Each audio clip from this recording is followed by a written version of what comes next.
ഈശോയിൽ എത്രയും സ്നേഹം നിറഞ്ഞവരെ, ഓഗസ്റ്റ് മാസം 24 തിരുസഭ വിശുദ്ധ ബർത്തലോമിയുടെ തിരുനാൾ ആഘോഷിക്കുന്നു. ഇന്നേ ദിനം തിരുസഭ നമ്മളുടെ വിചിന്തനത്തിനായി നൽകുന്ന സുവിശേഷ ഭാഗം വിശുദ്ധ യോഹന്നാന്റെ സുവിശേഷം 1-ാം അധ്യായം 45 മുതൽ 51 വരെയുള്ള തിരുവചനങ്ങളാണ്. സഭാ പാരമ്പര്യം അനുസരിച്ച് ഈ സുവിശേഷ ഭാഗത്ത് കാണുന്ന നഥാനിയേൽ തന്നെയാണ് ബർത്തലോമിയോ എന്നുള്ള ഒരു പാരമ്പര്യമുണ്ട്.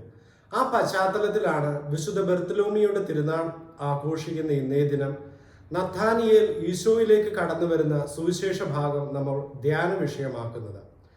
ഈശോയെക്കുറിച്ചുള്ള കാത്തിരിപ്പ് പഴയ നിയമത്തിൽ ഉണ്ടായിരുന്നു.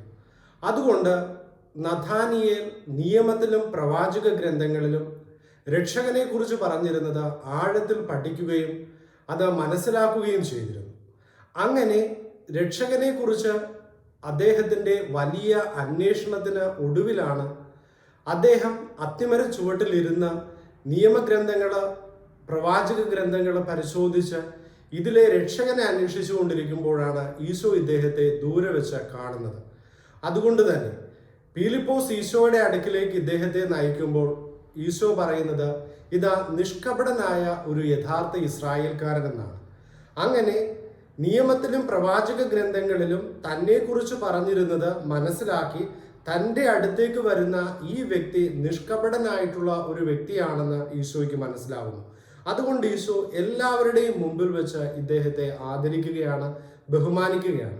അപ്പോൾ ഇദ്ദേഹം പറയുന്നു, അങ്ങ് ഇസ്രായേലിന്റെ രാജാവാണ്. ഈശോയെക്കുറിച്ച് പറയുന്നതാണ്. പക്ഷേ ഈശോ നൽകുന്ന മറുപടിയാണ് ഇവിടെ ഏറ്റവും സുപ്രധാനം. ഈശോ പറയുന്നു, സ്വർഗം തുറക്കപ്പെടുന്നതും മാലാഖമാർ സ്വർഗത്തിലേക്ക് കയറുന്നതും മനുഷ്യപുത്രന്റെ മേൽ ഇറങ്ങി വരുന്നതും നീ കാണും. അപ്പോൾ വചനത്തില് ദൈവത്തെക്കുറിച്ച് പറയുന്നത് അന്വേഷിച്ച് മനസ്സിലാക്കി ഒടുവിൽ വചനം തന്നെയായ ഈശോയുടെ അടുത്തേക്ക് ചെല്ലുമ്പോൾ ഈശോ അവന് നൽകുന്ന വലിയ ഒരു സന്തോഷ വാർത്ത എന്നത് സ്വർഗം തുറക്കപ്പെടുന്നത് നീ കാണും, മാലാഖമാർ സ്വർഗത്തിലേക്ക് കയറുന്നതും മനുഷ്യപുത്രന്റെ മേൽ ഇറങ്ങി വരുന്നതും കാണും. അങ്ങനെ വലിയ ഒരു സന്ദേശമാണ് ഇദ്ദേഹത്തിന് നൽകുന്നത്. നമ്മൾ വിശുദ്ധ ബർത്തലോമിയുടെ തിരുനാൾ ആഘോഷിക്കുമ്പോൾ ഈ വചനഭാഗത്തിലൂടെ കടന്നു പോകുമ്പോൾ നമുക്കും പീലിപ്പോസിനെ പോലെ നഥാനിയേലിനെ പോലെ ദൈവാന്വേഷകരാകാം. വചനത്തില് ദൈവത്തെക്കുറിച്ച് പറഞ്ഞിട്ടുള്ളത് വ്യക്തമായി മനസ്സിലാക്കി ആ വചനം നമ്മളുടെ ജീവിതത്തിൽ മാംസം ധരിക്കുമ്പോൾ നമുക്ക് ലഭിക്കുന്ന അനുഗ്രഹം എന്നത് സ്വർഗം തുറക്കപ്പെടുന്നത് കാണുവാനായിട്ടുള്ള അനുഗ്രഹമാണ്.